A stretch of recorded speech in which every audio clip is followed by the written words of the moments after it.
زمانہ قدیم میں ایک عظیم سلطنت تھی جہاں ایک نہایت روب و دبدبے والا بادشاہ حکمرانی کرتا تھا۔ اس کے محل سنگ مرمر سے بنے ہوئے تھے اور اس کی سلطنت کا دائرہ مشرق سے مغرب تک پھیلا ہوا تھا۔ مگر بادشاہ کے دل میں ایک انجانی بے چینی رہتی تھی۔ وہ سب کچھ رکھتے ہوئے بھی مطمئن نہ تھا۔ ایک روز بادشاہ نے اپنے وزیروں سے کہا، مجھے یوں محسوس ہوتا ہے کہ میرے پاس سب کچھ ہونے کے باوجود میں خالی ہوں۔ آخر اس دل کی بے قراری کا علاج کیا ہے؟ وزیروں نے سر جھکا دیے، کوئی مناسب جواب نہ دے سکا۔ ایک صبح محل کے دروازے پر دربانوں نے اطلاع دی کہ شہر میں ایک نیک سیرت درویش آیا ہے۔ لوگ دور دور سے اس کی حکمت بھری باتیں سننے آتے ہیں۔ بادشاہ نے فوراً حکم دیا کہ اسے میرے دربار میں پیش کیا جائے۔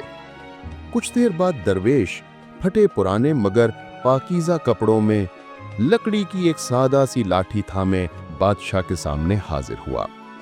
اس کے چہرے پر ایک ایسی سکون بھری روشنی تھی جو دیکھتے ہی دل پہ اترتی تھی۔ بادشاہ نے پوچھا، اے درویش، میں دنیا کی ہر نعمت رکھتا ہوں، پھر بھی دل بے قرار ہے، میں سکون کیسے پاؤں؟ درویش نے مسکرا کر کہا، اے بادشاہ، سکون دولت اور تخت میں نہیں، دل کی پاکیزگی اور خدمت خلق میں ہے۔ بادشاہ نے حیرت سے کہا، میں نے کبھی کسی چیز کی کمی محسوس نہیں کی، لیکن خدمت خلق سے کیا حاصل ہوگا؟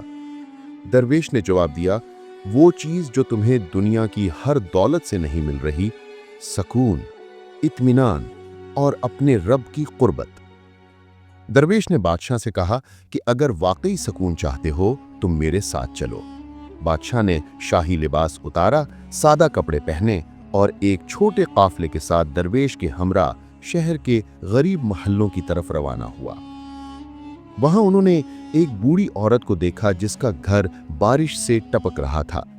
بادشاہ نے حکم دیا کہ فوراً اس کا گھر ٹھیک کیا جائے اور عورت کو کھانا، کپڑا اور چند سونے کے سکے فراہم کیے جائیں۔ بوڑھی عورت کی آنکھیں نم ہو گئیں۔ وہ بے ساختہ بولی، اے اجنبی، اللہ تمہیں چین اور برکت دے۔ یہ الفاظ بادشاہ کے دل میں تیر کی طرح اتر گئے۔ اس نے پہلی بار دل میں ایک عجیب سا سکون محسوس کیا۔ اگلے دن درویش بادشاہ کو شہر کے بازار میں لے گیا۔ وہاں ایک مفلس شخص سائے میں بیٹھا روتا تھا۔ بادشاہ نے پوچھا، تم کیوں روتے ہو؟ وہ بولا، میرا بیٹا بیمار ہے اور میرے پاس دوا کے پیسے نہیں۔ درویش نے کہا، اس کی مدد کرو۔ بادشاہ نے حکم دیا کہ شاہی طبیب کو فوراً بلایا جائے اور اس کی تمام ذمہ داری خزانے سے پوری کی جائے۔ بیٹے کی جان بچ گئی۔ غریب آدمی نے بادشاہ کا ہاتھ تھام کر کہا، تم نے میرا بیٹا بچایا ہے، اللہ تمہیں کبھی بے سکون نہ کرے۔ بادشاہ کی آنکھوں میں نمی آ گئی۔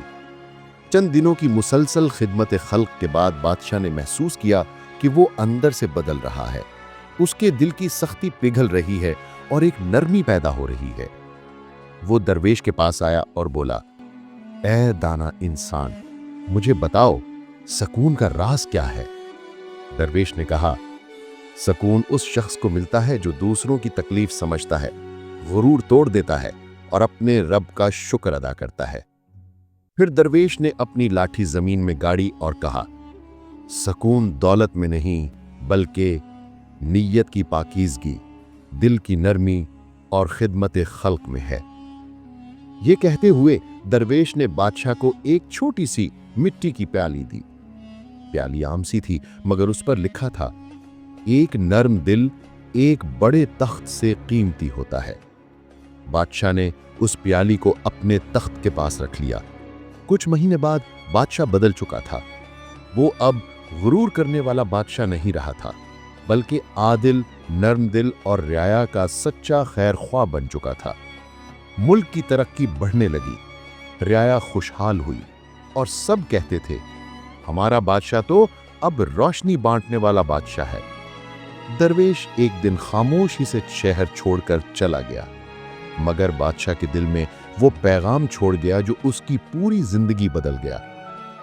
انسان کا اصل تخت اس کا دل ہے اور دل اس وقت بادشاہ بنتا ہے جب وہ دوسروں کے لیے دھڑکتا ہے۔ اصل دولت سونے میں نہیں